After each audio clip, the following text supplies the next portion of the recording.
কি হলো, তুমি কি এখানে সবকিছু চিনো নাকি? যেখানে ঠিকানা বলছি সেখানেই চলে যাচ্ছ? ম্যাম, এই শহরের প্রত্যেকটা স্থানই আমার হাতের মুঠোয়, কারণ আমি এর আগেও ওখানে ড্রাইভারের কাজ করেছি। তোমাকে দেখে মনেই হচ্ছে না যে তুমি একজন ড্রাইভার। ম্যাম, সবাই এটাই বলে। আপনাদের ঠিকানায় চলে এসেছি। হুম। আমি গাড়ি থেকে নেমে ম্যামের দরজাটা খুলে দিলাম এবং ম্যাম সেখান থেকে নেমে গেলেন। তুমি এখানেই দাঁড়াও, ভুল করেও ভেতরে এসো না। কিন্তু ম্যাম, এখন তো সন্ধ্যা হয়ে গেছে, কতক্ষণ লাগবে আসতে? যতক্ষণই লাগুক সেটা তোমার না জানলেও চলবে, যা বলছি তাই করো। কিন্তু ম্যাম, আমাকে তো আপনার সাথে যেতে হবে। এই সন্ধ্যাবেলা আমি আপনাকে একা ছাড়তে পারি না, কারণ আপনি আমার বাকিটা আর বলতে দিল না। নিজের লিমিট ক্রস করো না। এখানে বস তুমি নও, আমি। আর বসের কথা সবসময় মেনে চলবে, না হলে ভালো হবে না। যত সব। ঈশিতা ম্যাম এটা বলে ক্লাবের ভিতর চলে গেল। কিন্তু ম্যাম আমাকে আর বলতে না দিয়ে তার আগে চলে গেল। কিন্তু আমার এখানে বসে থাকলে চলবে না। আমি স্পষ্টভাবে জানি এই ক্লাবটা মোটেও ভালো না, কিন্তু এখন যদি আমি ভিতরে যাই তাহলে ভিতরের সকলে আমাকে চিনে ফেলবে। আর তারা যদি ঈশিতা ম্যামকে আমার পরিচয় বলে দেয় তাহলে তো আমার মহাবিপদ। আর সবচেয়ে বড় সমস্যা হলো, সেখানে গেলে ঈশিতা ম্যাম অনেক রেগে যাবেন, আর সেটা আমার পক্ষে ভালো হবে না। তাছাড়া ভিতরে যারা যারা আছে তাদের নাম্বার আমার কাছে নেই, কারণ আমি আমার সকল সিম খুলে ফেলে নতুন সিম নিয়েছি। এখন আমি কি করব? না পারছি যেতে, না পারছি এখানে থাকতে। কারণ আমি যদি এখানে থাকি তাহলে ভিতর থেকে যারা আসবে তারা আমাকে চিনে ফেলবে, তারপর সেই খবর বাবার কানেও চলে যাবে। না, এটা দিলে চলবে না, আমাকে একটু লুকিয়ে থাকতে হবে। আমি গাড়িটিকে পার্কিং করে ভিতরে বসে রইলাম।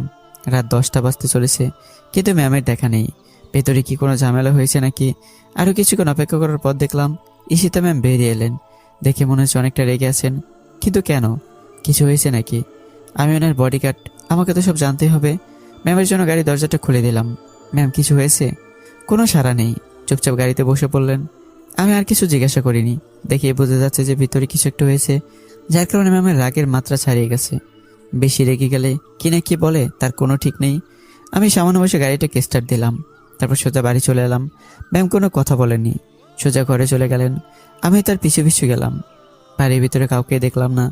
রোহিত আর আঙ্কেল মনে হয় নিজের ঘরে আছেন। আমি আমার ঘরে কিছুক্ষণ বসে রইলাম আর ভাবতে লাগলাম, এখানে কি এমন হয়েছে? এই খবর যদি আঙ্কেল জানতে পারে তাহলে আমি কি জবাব দেব? না, আমি আবার সেখানে যাব। তাই আমি ঘর থেকে বেরিয়ে গেলাম। তারপর ভাবলাম, এখন আমি নিজের কাজে যাচ্ছি, মালিকের গাড়ি নিয়ে যাওয়া ঠিক হবে না। তাছাড়া এত রাতে কোনো গাড়িও পাওয়া যাবে না। বুঝতে পেরেছি আজ আমাকে আমার পরিচয় প্রকাশ করতে হবে। তাই আমি বড় রাস্তার পাশে দাঁড়িয়ে রইলাম, যে রাস্তা দিয়ে ড্রাগস, হিরোইন, ইয়াবা পাচার হয়। কিন্তু সে খবর একমাত্র আমি আর আমার শত্রুপক্ষের লোকেরা ছাড়া পুলিশরাও জানে না। কিছুক্ষণ দাঁড়িয়ে থাকার পরও হঠাৎ আমার অপেক্ষার অবসান হলো। দেখলাম আমার শত্রুপক্ষের একজন মোটরসাইকেলে করে এদিকে আসছিল। আমাকে সেখানে দেখতে পাইনি। আমি মুখটা ডেকে তার সামনে দাঁড়ালাম। কে তুই? এখানে কেন আসলি? রাস্তা থেকে সরে দাঁড়া। তোর মোটরসাইকেলটা আমার লাগবে। কি? আমি তোকে আবার মোটর সাইকেল দিব কেন? কারণ আমি চেয়েছি। বলতে বলতে মুখ থেকে কাপড়টা সরিয়ে নিলাম। আমার চেহারা দেখে অনেকটা ভয় পেয়েছে। মোটরসাইকেলটা সেখানে ফেলে রেখে দৌড়ে পালিয়েছে। হয়তো কখনো ভাবেনি যে আমাকে সে সামনাসামনি দেখতে পারবে। ভাববেই বা কী করে? আমি তো কখনো কারো সামনে আসিনি। এসেছে আমার ছবি, এতে এরা সবাই আতঙ্কিত। যাক, এইসব কথা না ভেবে সেখান থেকে মোটরসাইকেলটি নিয়ে আমি চলে এলাম সেই ক্লাবের সামনে। আমি কোনো দিকে না থেকে সোজা ক্লাবের ভিতরে আসতে লাগলাম। এসে দেখলাম সকল বাজে গুন্ডারা এখানে মেনে ফুর্তি করছে। আমি এখানে এসেছি সেটা এখনও কেউ খেয়াল করেনি। আমি সোজা চলে গেলাম সেই মিউজিকের কাছে। প্রথমে মিউজিকটা বন্ধ করলাম। এদের সবার চোখ আমার দিকে পড়লো। আমাকে দেখে এখানের সকল বাজে ছেলেরা ভূত দেখার মতো চেয়ে রইল। ওদের মাঝে থেকে একজন, ভাই, আপনি এইখানে? মানে আপনি খবর দিলে তো আমরা নিজেরাই চলে যেতাম। এখানে ঈশিতাকে কে লাগিয়েছে? এখানে তার সাথে কি হয়েছিল? ভাই, আমরা বুঝতে পারিনি যে ঈশিতা ম্যাম আপনার পরিচিত। বিশ্বাস করেন ভাইয়া, আমরা জানতাম না। আমি এখন জানতে চাই না এখানে কি হয়েছিল।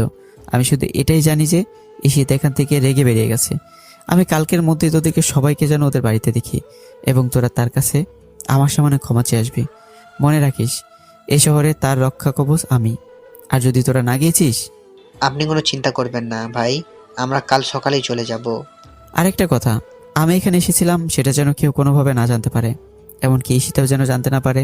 আপনি কোনো চিন্তা করবেন না ভাই, এই বিষয়ে